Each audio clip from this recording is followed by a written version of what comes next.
우리 이 시간 하나님의 말씀 우리 먼저 함께 보도록 하겠습니다. 우리 신약성경 우리 마태복음 말씀입니다. 마태복음 우리 오늘 4장 우리 1절부터 4절까지 말씀 우리 저와 함께 우리 오늘은 한 목소리로 1절부터 4절까지 우리 함께 읽도록 하겠습니다.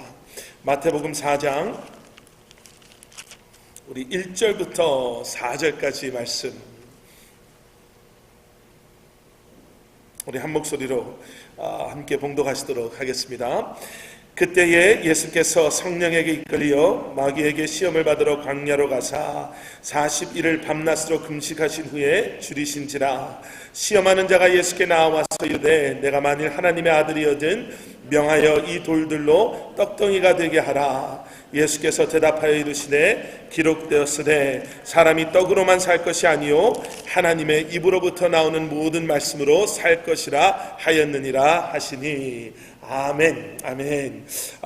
우리가 지금 읽은 우리가 오늘 본문 삼은 마태복음 4장 우리 1절부터 4절까지의 말씀은요, 여러분들 우리가 너무나도 잘 아는 예수님께서 이 땅에서의 사역의 시작에 앞서서 40일 동안 광야에서 금식하신 후 받으셨던 세 가지의 시험 가운데 이제 첫 번째 시험입니다.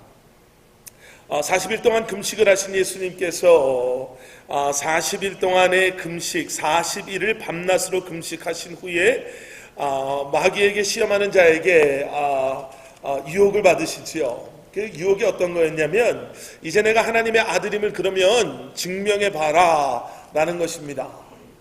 여러분 우리가 이 이야기에 우리가 익숙해져서요 그냥 이렇게 쉽게 스쳐가는 그러한 부분들이 될 수도 있겠지만 여러분 한번 잘 생각해 보시면 지금 예수님께서 받으시는 이 유혹이 어떤 유혹이다라는 것을 조금 우리 피부에 좀 와닿게 이해하실 수 있을 것 같습니다. 마태복음 3장의 마지막 부분에 가보시면요, 이 40일 동안의 광야에서의 금식의 시간 전에 어떠한 일이 있었냐면 예수님께서 세례 요한에게 세례 받으시는 그러한 장면으로 3장의 말씀이 끝이 나지요. 그리고 그 3장에 세례 받으시는 예수님 위에 여러분 어떠한 일이 일어났냐면 3장 16절 17절 말씀, 세례를 받으시고 곧 물에서 올라오실새 하늘이 열리고 하나님의 성령이 비둘기같이 내려 자기 위에 임하심을 보시더니 하늘로부터 소리가 있어 말씀하시되 이는 내 사랑하는 아들이요 내 기뻐하는 자라 하시니라 라는 말씀이 있습니다.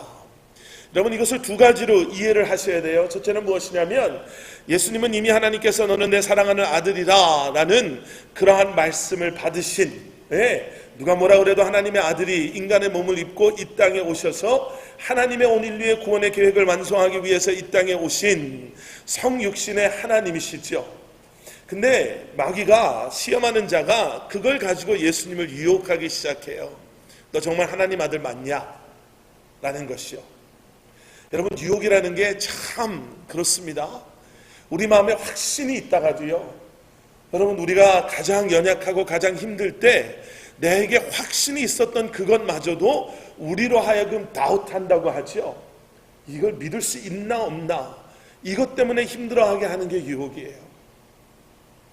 지금 시험하는 자가 예수님께 나타나서 지금 하고자 하는 것이 뭐냐면, 그래 좀 이걸 영화나 드라마로 이렇게 좀 한다고 하면 살살 비꼬는 것처럼 이렇게 맞는 얘기 하는 것처럼, 그래 하나님의 아들이 맞는데 야 그러면 금식이 다 끝났고 이제는 이 땅에서의 사역이 시작되는데 뭔가 졸업장 같은 거 그런 거 있잖아요. 뭔가 확인시켜 줄 수 있는 거, 이 떡을 큰 것도 원하지도 않고 이 돌을 떡으로만 바꾸면 그 능력이 너한테 있으면 세상 사람들이 누가 봐도 너는 하나님의 아들이라고 그러지 않겠냐. 이거 한번 돌을 떡으로 좀 바꿔봐라. 지금 이걸 가지고 예수님을 유혹하는 거예요. 근데 여러분 제가 이 말씀을 가만히 생각해 보면서 유혹에 대해서 이런 생각이 들었습니다. 여러분 지금 예수님께서 유혹을 받으시는 이때가 어떤 때였나. 40일을 막 금식을 끝내셨으니 얼마나 배가 고프셨겠어요. 여러분 금식해 보신 분들은 알겠지만 여러분 금식의 마지막에 가면 갈수록 어떤 생각이 드시던가요? 저는 금식의 마지막을 가면 갈수록 딴 생각은 절대로 안 나고 금식이 끝나면 내가 뭐부터 먹어야 될까 그 생각부터 나더라고요.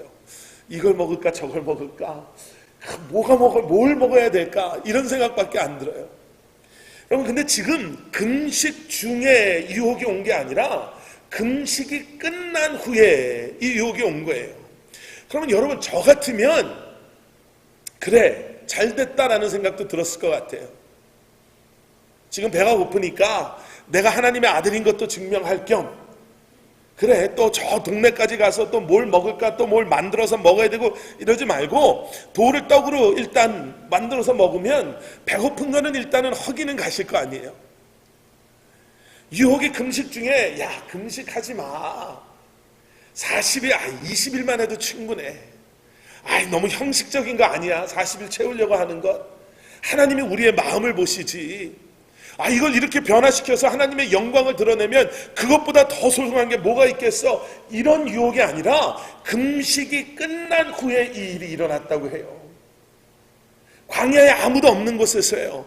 여기서 예수님이 지금 이 돌 하나를, 그 돌이 아무리 커봐야 얼마나 컸겠어요. 돌 한 덩어리를 떡으로 바꾼다 하더라도 지금 예수님이 안식일날 기적을 행하시나 안 행하시나 눈에 불을 켜고 예수님을 쫓아다니는 바리새인이 있는 것도 아니고 그 광야에 다른 사람이 있는 것도 아니고 이거 하나 만들어서 드신다고 해서 그거 가지고 뭐라고 할 사람도 없고요.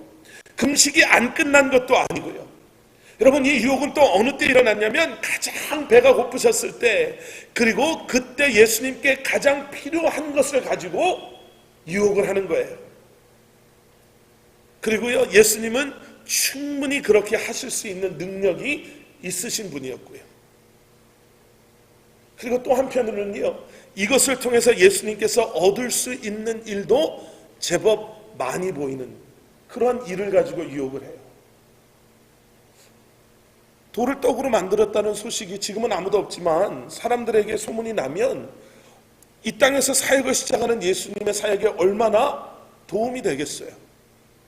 야, 저분이 내가 듣기로는 돌도 떡으로 만드는 능력이 있으신 분이래. 그러면 예수님이 40일 금식하고 나오셨을 때 얼마나 그 사역에 도움을 받겠어요. 여러분, 유혹이요 아무것도 아닌 것 같은데 우리를 유혹하고 우리를 쓰러뜨리려고 하는 사람, 여러분, 그래서 이러한 유혹 때문에요 많은 하나님의 사람들이, 신실한 하나님의 사람들이 여러분 넘어지고 쓰러지고 여러분 그 믿음을 잃어버리고 얼마나 힘들어하는지 몰라요. 얼마나 우리의 약점을 잘 아는지 몰라요. 우리를 유혹하는 사람이, 우리 한 사람 한 사람이 무엇 때문에 약해, 무엇 때문에 어려워하고 무엇 때문에 힘들어하고 또 타이밍은 얼마나 정확하게 맞추는지 몰라요. 우리 스스로 충분히 타협할 수 있는 그때에, 그렇지 금식 다 끝났지, 내가 잠깐 잊어버렸네, 금식을 끊으라는 게 아니고 다 끝난 금식, 우리 스스로도 우리를 타협할 수 있는 그때예요. 우리가 가장 연약한 그때에 우리가 가장 필요한 그것을 가지고, 우리 눈앞에 보이는 우리가 충분히 취할 수 있는 그걸 가지고 우리의 약점을 통해서 우리를 치고 들어오는데요. 여러분, 그래서 유혹에 대해서 우리가 두 가지 마음을 가질 수 있어야 됩니다. 여러분, 유혹받아서 쓰러지고 싶은 그리스도인들이 어디 있겠어요? 얼마나 그것 때문에 기도하며 하나님 내가 이게 연약합니다, 하나님 나 도와주세요, 얼마나 기도하며 매달렸겠어요.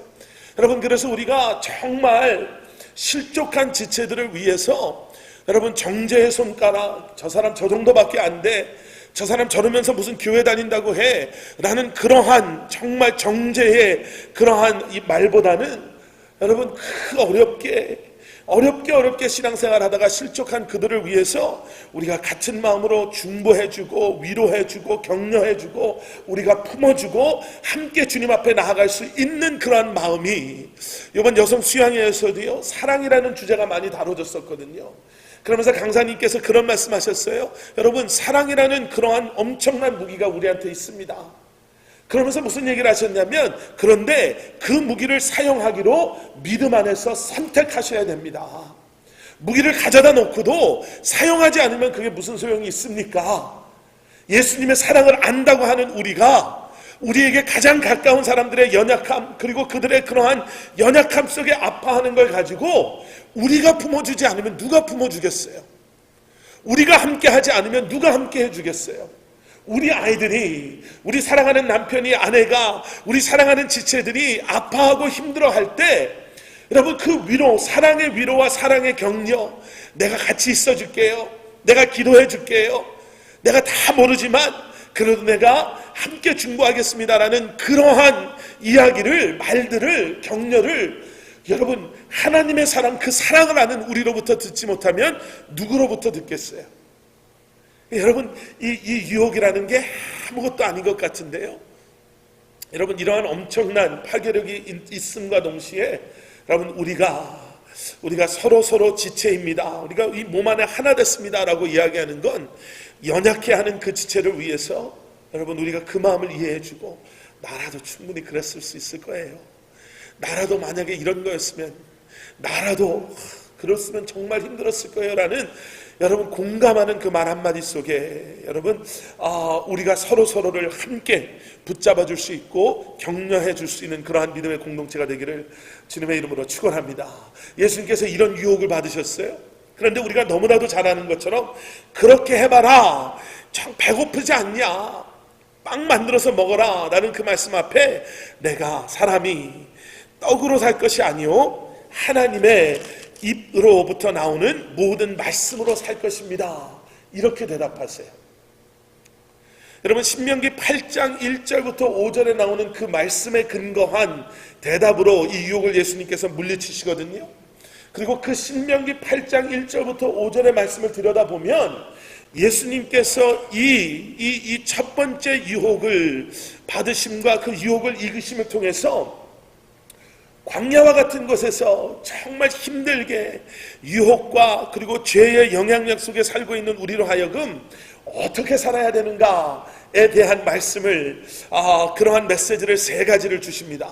좀 빨리빨리 지나갈 텐데요, 여러분 제가 신명기 8장 1절부터 8절까지 말씀을 새번역 성경으로 한번 읽어드리겠습니다. 한번 잘 들어보세요. 뭐라고 나와 있냐면, 당신들은 오늘 내가 당신들에게 명하는 모든 명령을 잘 지키십시오.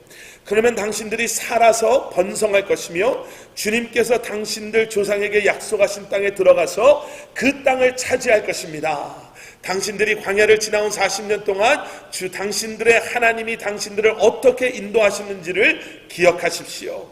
그렇게 오랫동안 당신들을 광야에 머물게 하신 것은 당신들을 단련시키시고 시험하셔서 당신들이 하나님의 계명을 지키는지 안 지키는지 당신들의 마음속을 보려는 것이었습니다.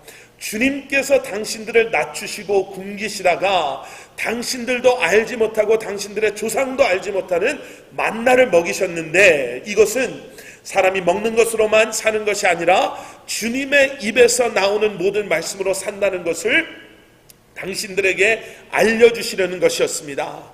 지난 40년 동안 당신들의 몸에 걸친 옷이 헤어진 일이 없고 발이 부르튼 일이 없었습니다.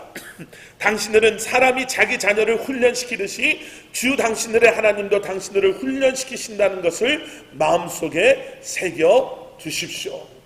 여러분 하나님께서 이스라엘 백성을 광야에 40년 동안 머물게 하신 것도요, 우리가 오늘 보신 말씀에도요, 예수님께서 누구에게 이끌려서 마귀에게 시험을 받으러 광야로 나가셨습니까? 성령에게 이끌려서 나가셨다고 하는 거예요.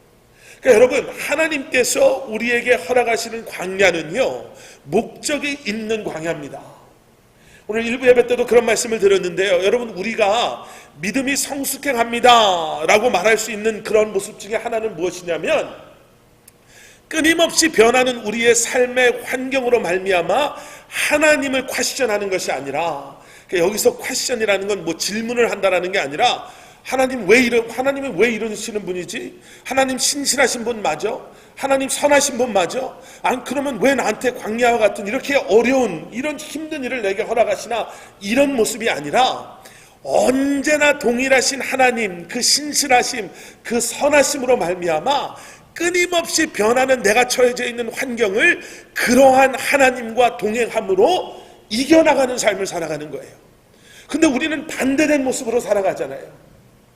우리는 계속 변하는, 그래서 어려운 일이 없고 모든 일이 잘 풀리고 정말 우리가 모든 만사가 괜찮을 때, 편안할 때는 하나님, 우리 하나님은 신실하신 하나님이시고 선하신 하나님이십니다 라고 고백하는데, 우리의 삶의 환경이 변하는 순간 우리 마음에 어떤 마음이 들어요?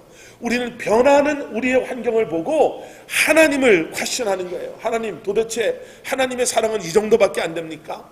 하나님의 신실하심이라는 게 이런 겁니까? 이렇게 얘기하는 거예요. 그런데 믿음에 성숙한 사람은요, 변하는 환경 속에서, 변하는 환경 때문에 믿음이 흔들리는 게 아니라 변하는 환경 때문에 변하지 않으시는 하나님의 신실하심과 선하심과 그 말씀을 더욱더 꽉 붙잡고 광야라 할지라도 먹여주시고 입혀주시는 주님과 함께 동행하며 그 광야를 통과하는 삶을 살아가는 사람인 줄 믿습니다.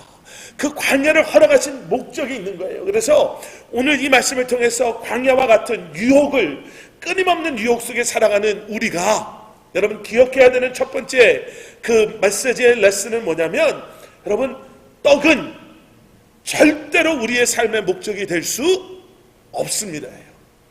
여러분, 떡을 목적 삼는 삶을 살지 않으시는 여러분들 되시기를 주님의 이름으로 축원합니다. 아무것도 아닌 것 같죠. 근데 여러분 잘 생각해 보셔야 돼요. 그럴듯하게 살면서도 여러분 우리 안에는 지금 떡이 목적인 삶을 살아갈 수도 있습니다. 여러분, 광야는요 만만한 곳이 아니에요. 광야는 위험한 곳이고요, 광야는 외로운 곳이고요, 광야는 정말 불편한 곳이에요. 그래서 우리가 인생의 가장 힘든 때, 그런 때를 지나갈 때 정말 광야 같다 이런 얘기 하잖아요.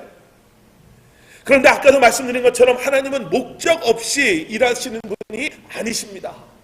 목적 없이 뭐 일들이 일어날 정도로 하나님은 능력이 없으신 하나님도 아니세요.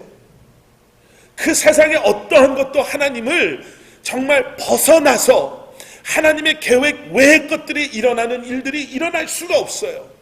그러면 여러분, 우리가 광야와 같은 때를 지나갈 때 우리가 우리 스스로에게 그러면 물어봐야 되는 질문이 있는 거예요. 하나님의 나에게 이 어려움을, 이 외로움을, 이 불편함을, 이 힘든 광야와 같은 때를 허락하신 이유가 과연 무엇일까라는 거죠. 여러분, 그 중에 첫 번째 중요한 것은 무엇이냐면요, 여러분 광야에서 우리가 배우는 것, 우리가 예수님의 이 유혹의 사건에서 배우는 것은 무엇이냐면 떡이 목적이 아니라는 거예요. 떡이 목적이면 아까도 말씀드린 것처럼 충분히 내가 내 스스로를 이해시킬 수 있고, 환경과 여건 속에서 금식도 다 끝났겠다, 아무도 없겠다, 나는 충분히 이 돌을 떡으로 바꿀 수 있는 능력도 있겠다, 그 정도 해서 먹는 거라고, 이 정도 한다고 해서 하나님의 그러한 그 엄청난 계획이 틀어질 리가 있을까, 뭐 이런 생각에서 우리가 여러분 충분히 떡을 목적 삼는 삶을 살 수 있다니까요. 우리는 그럴 수 있어요.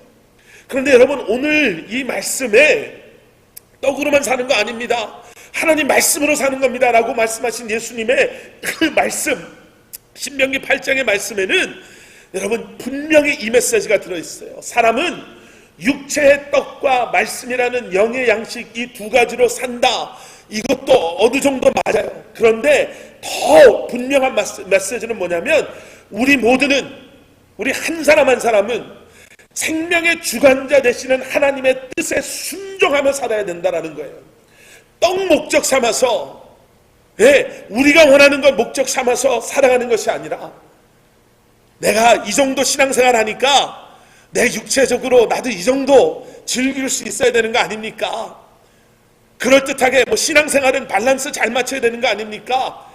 그러니까 내가 열심히 교회 생활을 하니까 열심히 내가 원하는 것도 위해서 살아가는 게 이것이 완벽한, 그리고 이것이 좀 내가 엔조이할 수 있는 삶이 아닙니까? 이런 개념이 아니라요, 내가 먹어도 안 먹어도 내가 내 삶의 주관자 되시는 하나님, 광야에서 배운 게 그거잖아요. 만나가 그거잖아요. 하나님이 안 주시면 못 먹는 거예요. 그런데 그 안에도 분명한 믿음은 뭐냐면, 내 생명은 하나님께 달려있으니 하나님께서 허락하시면 나에게 먹을 것을 주실 것이요, 만나를 세이브를 못했잖아요.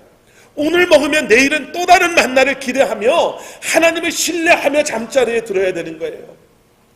광야라는 먹을 것을 구할 수 없는 그곳에서 내일, 그 다음날, 다음 주, 그 다음 달 40년을 그 마음을 가지고 산다라는 것은 무엇이냐면, 여러분, 내가 영적으로도 육적으로도 정말 풍요롭게 사는 것이 진짜 사는 것입니다. 이 고백이 아니라 내 삶의 목적은 무엇이에요? 내 삶의, 내 생명의 주관자 되시고 주인 되시는 하나님의 뜻 가운데 거하는 삶을, 하나님의 뜻이 나를 먹이시는 거라면 나는 감사한 마음으로 먹을 것이고, 하나님의 뜻이 나에게 굶어야 되는 시간을 허락하신다면 그것마저도 허락하신 하나님의 뜻을 내가 묵상하며, 그럼에도 신실하시고 선하신 하나님의 나를 향한 그 계획 가운데 내가 주님만을 바라보며 살겠습니다라는 고백이 고백되어질 때, 여러분, 우리를 넘어뜨리려고 하는 유혹을 이길 수가 있고요, 광야와 같은 때를 지나가는 우리의 삶 가운데서도 우리를 건지시는 하나님의 은혜를 누리게 되는 줄 믿습니다. 두 번째는 무엇이냐면요, 여러분, 떡이 필요합니다. 하지만 떡이 우선시 되어서는 안 됩니다의 메시지가 있어야 돼요. 예수님께서 떡으로만 사는 것이 아니다라고 말씀하시잖아요. 떡이 필요 없다라고 말씀하시는 게 아니라 떡으로만이라고 말씀하세요. 그 이어령 교수님인가요? 그분이 쓰신 빵으로는 살 수 없다라는 책 안에 이 떡으로만, 이 떡에 대해서 이렇게 이야기를 하세요. 여기에서의 떡은 제유법으로 양식 전체 좀 더 확장하면 의식주를 포함하여 우리 모든 물질적인 생활을 상징하는 것입니다. 이렇게 설명을 하세요. 마틴 루터는 더 오래전에 이렇게 얘기를 했거든요. 이 일용할 양식, 이 떡, 이것을 폭넓게 해석하여 일용할 양식을 단지 먹을 것만이 아니라 의복과 집, 건강과 사랑과 자유, 평화 등 우리의 육신의 생명을 유지하는 일에 필요한 모든 것을 말한다고 할 수 있습니다. 이렇게 얘기해요. 여러분, 떡이 필요합니다. 그런데 여러분, 떡이 하나님의 하나님 되신 그 말씀보다 우선시 될 때 우리 삶이 틀어지기 시작하는 거예요. 여러분, 우리는 떡 먹고 사는 사람들을 얼마나 부러워할 때가 있습니까? 그렇게 표현 안 해서 그렇죠.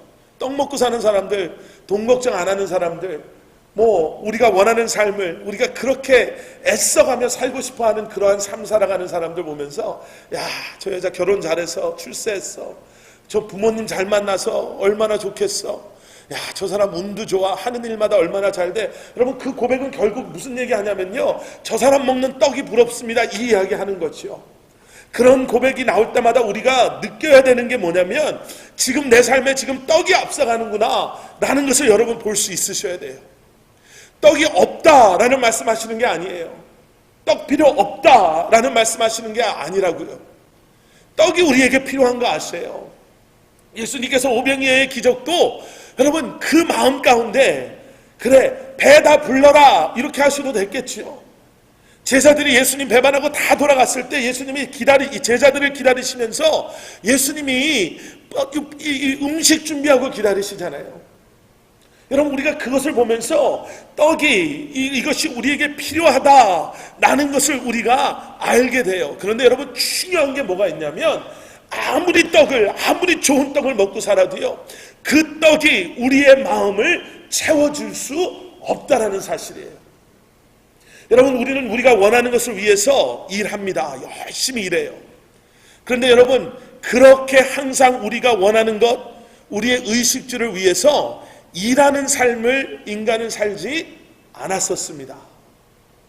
하나님과 교제함에 있어서요, 하나님께서 우리에게 먹을 것, 입을 것 모든 것을 해결해 주셨었어요. 죄로 인해서 우리가 일해야 됐었죠. 원래 일이라는 게 우리의 수고가 하나님께서 우리에게 허락하신 정말 거룩한 그러한 삶이었습니다. 우리의 필요를 채우기 위해서 우리가 정말 이 세상에서 땀 흘리며 수고하며 지쳐가며 세상의 사람들과 싸워가며 악착같이 우리가 취해야 되는 것이 일의 결과가 아니라, 여러분, 일의 결과는요, 하나님과의 교제 속에 우리에게 맡겨주신 하나님의 일하심에 동역할 수 있는 은혜요 축복의 일이었어요. 그런데 죄로 말미암아 그것이 일이, 우리의 수고가 이 땅에서의 우리의 삶이 틀어졌죠. 그래서 여러분, 하나님이 우선되지 않은, 여러분 떡이 우선되는 삶을 살아가는 그 결과는 우리 눈에는요 떡이 부러워 보일 수도 있다니까요. 그런데 그것을 우리가 아무리 꾸겨 우리 삶에 채워 넣어놔도 여러분 그것은 우리의 삶을 채울 수가 없어요. 그런데 여러분, 말씀이 우선되는 삶, 하나님이 우선되는 삶, 그 말씀의 기준에 합한 이 땅에서의 우리의 열심과 수고는요, 여러분 돈 벌고 우리가 먹고 사는 것, 우리가 원하는 것을 얻는 것 이상의 하나님의 은혜에 그러한 채워주심과 만족이 우리 삶 가운데 있게 되는 줄 믿습니다.